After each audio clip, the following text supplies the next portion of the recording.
What the heck is that? Heckle? Or Jekyll? What happened to you?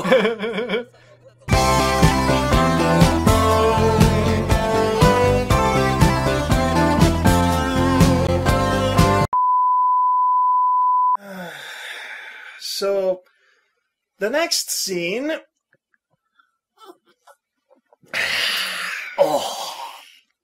brings us to that facility in the middle of the jungle, doesn't it? Oh yeah, that bit. But before that, we meet a character from Tales of Earthsea. There is no other way to describe him. He just shows up with his goons, as it were, dressed like that guard captain from that bad Studio Ghibli film. He's like a caricature of what you expect a foreign general to be wearing. It doesn't fit at all with a South American republic. No, it doesn't or at dictatorship. Completely out of place. But then again, we're watching Bagi, the monster of mighty nature. Yes, the only thing that could possibly even... I don't know what it is at this rate, because it just we're seems... struggling to find analogies here. Yes, because it's just because once you get the allergy, I mean, once you get when you get the allergy to Bagi, it never goes away. Yeah, when you get the analogy. Oh my God! Imagine loving Bagi, but you're allergic to cats. That is awful. God, that would be awful. But I was more thinking that once you get an analogy of what you expect, it's in a bad stew of all these other analogies that you have. Should we talk about something else? Wait, just let me do this. I need to down this before we get to the next scene. That's the good stuff. Oh, burns your throat. So anyway, Buggy and Boy Toy, essentially, after that love session in the jungle, which was just a cuddling with cuddly sparkles. Oh, that's what they showed to us at the very least. They steal a truck. Yeah. Via of scanner-ish force hypnosis or whatever she has. The mind control trick, folks, that we explained We earlier. are not the furries you're looking for. I might be, but you never know. You never know. You never know. You never know. Different! Okay. So they steal this truck by hypnotizing the truck driver. They get stopped by Tales of Earthsea Captain Guard. And the Captain Guard man says, "Hey, this animal you have here, it doesn't look like a regular animal." Failing to notice the giant, average size, voluptuous woman breasts she's got there. So he sets up a fancy trick, a circus trick, an impossible to win trick. Yeah. To see if she's a real animal. Which the main character of my had basically says aloud, "That's 30 meters of flaming rings. You can't expect her to jump that." How do you know it's precisely 30 meters of flaming rings? That's what I'd like to know. I fell into a burning ring of fire. I went down, down, down, and the flames went higher. And apparently that proves that she's not a normal animal, even though the point of the trick was to prove she was a normal animal, but it clearly doesn't prove that, because no normal animal would win. So essentially this was all set up from the beginning by Earthsea guy to just for fun and laughs, I guess. Ambush them, I guess. You know, come to think of it, if they were going to kill and dissect her for science later on, which they plan to, they could have just killed her there and then. Oh no, because she's the main character. She's got main character armor. She is the main... Well, technically he is the main character, but you know, this is all taking place in a flashback, and how would you explain it otherwise? So they get to the facility in the middle of the jungle, and oh dear God, we meet the mother. Yes. Yes. Give me some more of that orange juice, man! Yeah! Double strength! Double strength! Double strength! Double strength! Give it to me! Give it to you! Seriously, give it to me. Give it to you! This might take a while. Double strength! Double strength! Oh! semen juice. Oh, Actually, that sounds wrong. the juice of life. Indeed. Alright, so, the bride of Frankenstein, I mean, Rio's mother, dear God, is all like, hey, I'm going to kill this animal friend of yours for science, because that somehow figures into my research to make bigger rice, to feed the world, the poor people of this nation, which is not Japan, again. She has a beehive for a head. Yes. So that happens. Oh, and then this other scene happens. Oh boy. Oh boy. Oh boy. Oh, gosh. I'm starting to get sober already. Very quickly. This is actually legitimately strong for an orange juice. Yeah, seriously. As You a have side to dilute note, it with water. yeah, it's a side note. We're not kidding. This is double strength juice, Double strength. and it We're going caught to him. need triple strength. It caught him off guard. It's good though. Yeah, it's really nice. Anyway. So, Rio's mother, it's not just Frankenstein's bride. She's also Queen Grimhilda from Snow White and the Seven Dwarfs. Yeah. As she proceeds to reenact that old scene about mirror, mirror on the wall. Yes. Who's the maddest of them all? She has the box from Snow White. It's actually the same exact scene, completely retraced from Snow White. It's unbelievable. I mean, I know Tezuka loves Disney. Yeah, he loves Disney. Among many others. Yes, so I guess, but it's an out-of-place homage, really. It doesn't make sense with anything else. Basically, the mirror on the wall, more than a magic mirror, is supposed to be a short circuit, close circuit camera that actually opens up directly in front of Bagi. Oh, and by the way, do you want to know how they're holding Bagi? They super glue her to a slab of metal. Yep. They super glue her to a slab of metal. That's not. They super glue her to a slab of freaking metal. Give me some more auto juice, damn it! This is the dumbest thing. And it's not like it's a one-off. No, that super glue has an actual plot point. Oh my god. Yes, it's an actual thing. But what really gets to me is that this magic mirror, or, closed circuit camera, or whatever it's supposed to be, which is activated vocally by saying mirror, mirror on the wall, yeah.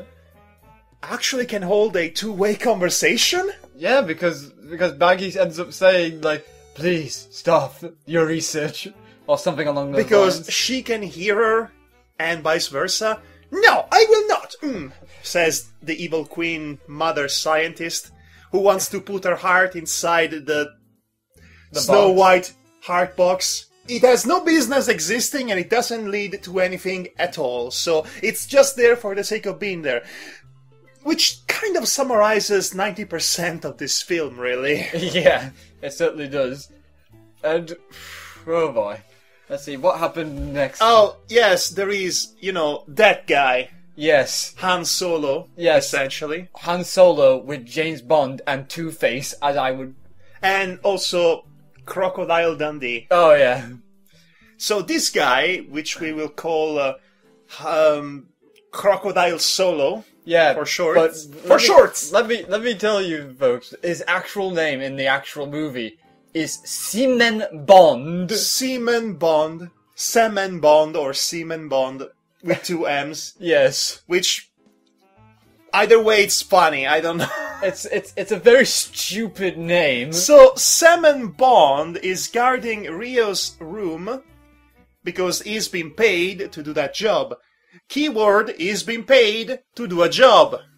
So when Rio wants to get out of his room to find Bagi, the guys are like, I really am not supposed to let you do that, but you know what? I'll let you do that if luck is on your side. So he literally flips a coin to decide if he's going to let him go or not. Yeah. Professionals! And whenever add, Rio has to guess the right, whether it's head or tails. Yes, and he guesses right every time. I like the fact that major plot points of this story are being decided literally by luck. That's Literally by lucky coincidences. By a literal flip of the coin. yeah. It just seems a bit weird for an idea. And it's not the last time either. Oh No. no, actually flips the coin the first time. And you know what? Since I'm so good, I'm going to accompany you directly into the room they're holding Bagi. Holding, I'm drunk with orange juice. I'm losing my English wording. Yes. Which rhymed. Oh, Different! different. So, oh boy.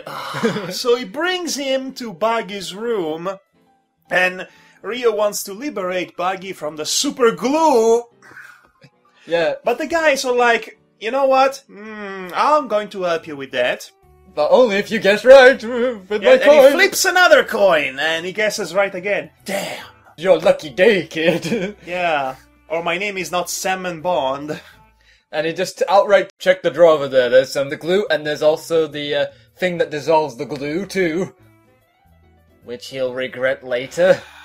Okay, so they liberate Bagi, and in short order, the guy suddenly changes his mind and says, hey, okay, now that I helped you liberate your friend, you need to go back to your room, mate. Yeah, Mate. with his gun out and everything, going like, you're gonna have to go back to your room. I was just playing around with you.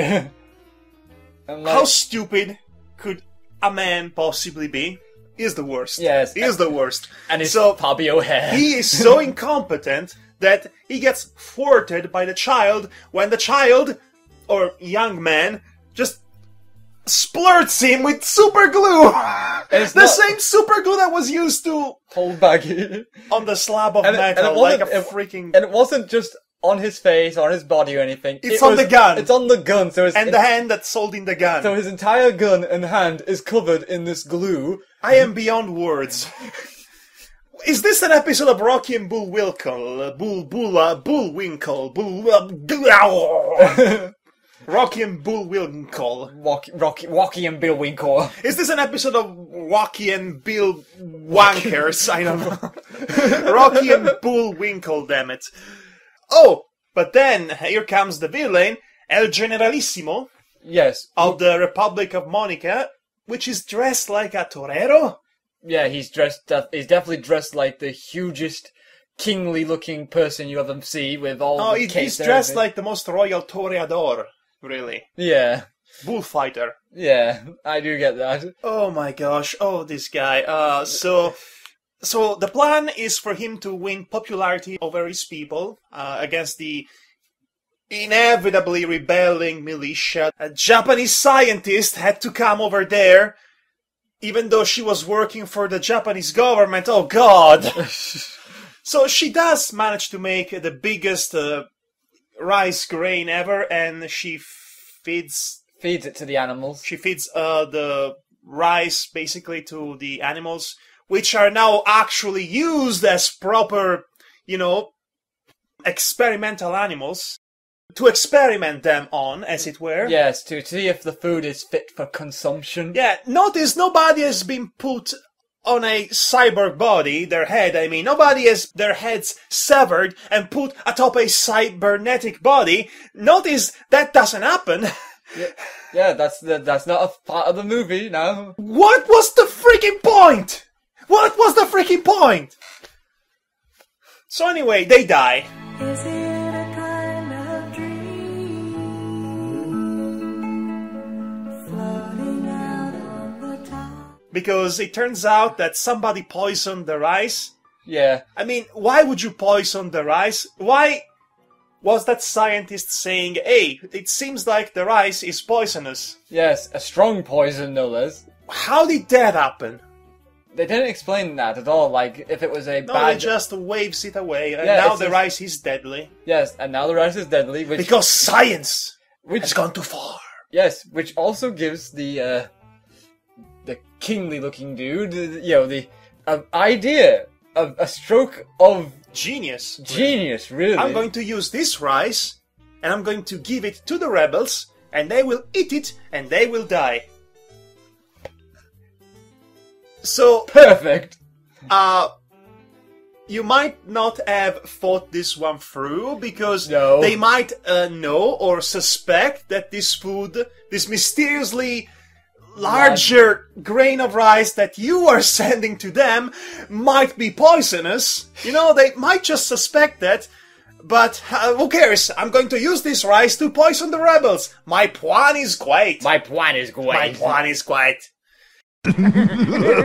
Only at this point, when the animals are killed by the poison, that she decides, oh, I have a change of heart all of a sudden. Yeah, killing animals, or indeed any living being, is wrong.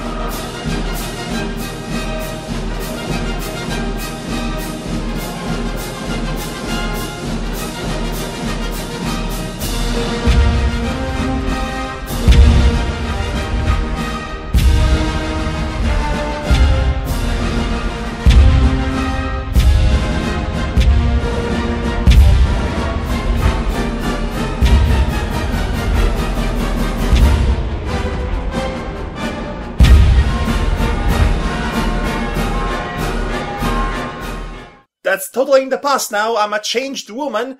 Killing animals is wrong. I'm going to go and found PETA, or PETA, and I'm going to force down everyone's throat my views on the world and how animals should be treated. Yeah! Animal rights! Give me some more of that double strength, damn it! We'll need this to get through, I think.